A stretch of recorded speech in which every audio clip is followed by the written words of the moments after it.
లేదు. I'm sure you'll go to places.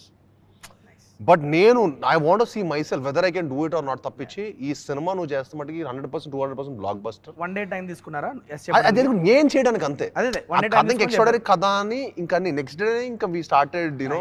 Actually ఏమైందంటే one day time అడిగారు కదా, నేను గేట్ బయటకి రాగానే భయ్యా చేస్తున్నారు కదా, నువ్వు అడుగుతున్నా నేను అడుగుతున్నా నచ్చింది కదా చేస్తున్నారు కదా అంటే డెఫినెట్లీ చాలా బాగుంది అంటే హీరోస్ మనం చెప్పడానికి వెళ్తాం కదా, వాళ్ళు భలే టెన్షన్ పెడతారు బ్రో. అది ఐ థింక్ అది వెనతో పెట్టిన విద్య. ఎలా అంటే చాలా అది ఎలా ఉంటుంది అంటే ఇట్స్ వెరీ నైస్. అంటే చేస్తున్నామని చెప్పరు, టక్ మనీ కమిట్ అవ్వరు కదా. It's very nice. Will be in touch. బాగుందా బాగాలేదా గట్టిగా చెప్తా, మేము కూడా ఇంటికి వెళ్ళి ప్రశాంతంగా పడుకుంటాం కదా, అది ఉండదు. అలాగా నిజంగా 50-60 కథలు మీరు నమ్మరు. అంటే నేనేంటంటే complaints I'm just telling it as an observation. Young directors లో 500 డైరెక్టర్ ఎవరు ఉంటారు. ఈసారి నాకేంటంటే కరెక్ట్ బడ్జెట్ లో తీసాలి. 750 days సినిమా తీసాం మేము. కానీ ఇది అంటే విజువల్ ఎక్స్పీరియన్స్ కూడా ఇవ్వాలి. సినిమాటిక్ ఎక్స్పీరియన్స్ చాలా ఇంపార్టెంట్.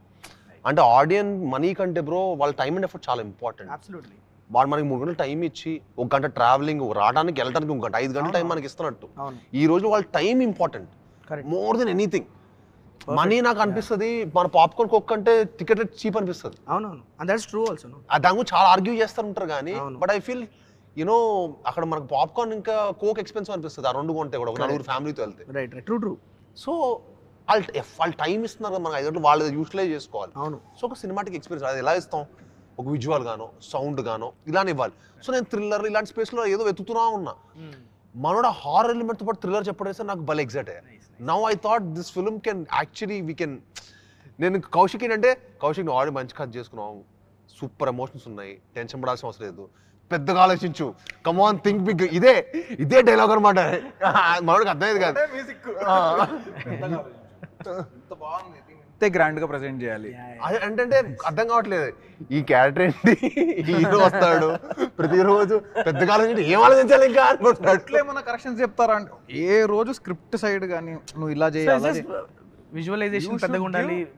ఆడియన్స్ వాళ్ళు పెడుతున్న టైంకి వాళ్ళు పెడుతున్న డబ్బులకి నువ్వు వాల్యూ ఫర్ మనీ చేయాలి. So think big. అది మేక్ ఇట్ సినిమాటిక్ ఎక్స్పీరియన్స్. కానీ మనకు కొంచెం స్పేస్ ఉండాలి కదా భయ్య. సో దానికి లక్కీగా మన కిషోర్ ఫిక్షన్ సిటీ అవ్వటం, సో మాకు ఆ లీనియన్స్ ఉండింది. We could create what ever we felt like. ఒక న్యూ ఏజ్ సినిమా చూస్తుంటే డెఫినెట్ గా ఫీలింగ్ అయితే వస్తుంది బ్రో ఈ సినిమా. అండ్ నేను ట్రైలర్ చూసాను యాక్చువల్లీ, ఇందాక నాకు షోడ్ మీద ట్రైలర్. మీకు 2 hours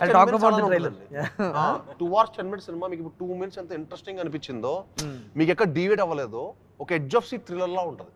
2 hours 10 minutes సినిమా మీరు డివేట్ అవ్వరు. ఈ ఏంటి ఎక్కడ అయిపోద్ది ఇంటర్వెల్, సెకండ్ హాఫ్ అయిపోద్ది.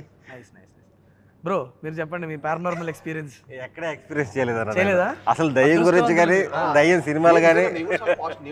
చుట్టుపక్కల వెళ్ళేవాడు కాదు నేను కూడా, కానీ మన అలా కాదు. కానీ సినిమాలో వీళ్ళు కనీసం నువ్వు ఆ ధైర్యంగానే చేసావు. అక్కడ నాకు స్పష్టం అక్కడ కనిపిస్తే వీళ్ళు ఒరిజినల్ లొకేషన్ తీసుకెళ్లారు, దాని బయట సెట్ వేసారు. కానీ ఆ బిల్డింగ్ చాలా బాగుంది. అది ఎందుకు ఇది ఖాళీగా ఉంది వాడట్లేదు, నేను హైపరాది కూర్చొని మాడుకుంటా ఉన్నాం. అక్కడ ఎవడో ఒక మేనేజర్ మన సినిమా మేనేజర్ కాదు తిరిగి ఇక్కడ పైనుంచి ఒక ఆడపిల్ల పడిపోయి చచ్చిపోయిందండి, అప్పటి నుంచి ఈ బిల్డింగ్ వాడట్లేదు ఆపేశారు అన్నాడు. ఇన్ని కోట్లు ఖర్చు పెట్టి బిల్డింగ్ ఒక అమ్మాయి పడి చచ్చిపోయిందంటే ఆపేశారంటే ఏదో దయ్యం కదా. ఆ రోజు నుంచి టెన్షన్, ఆ లోపలికి పోయినా ఆ గోడలు పట్టుకున్నా ఈ సినిమాకి భయపడింది. కానీ నిజంగా అదే నేను అర్థం కాల కౌశిక్ అసలు ఎంత క్రూయల్ అంటే, నేను పెద్దగా ఆలోచించానంటే రియల్ హాంటెడ్ హౌస్, హైదరాబాద్ లో రియల్ హాంటెడ్ హౌస్ ఎక్కడ ఉంది, దాన్ని వెళ్ళి మళ్ళీ మన సెట్ కావాల్సిన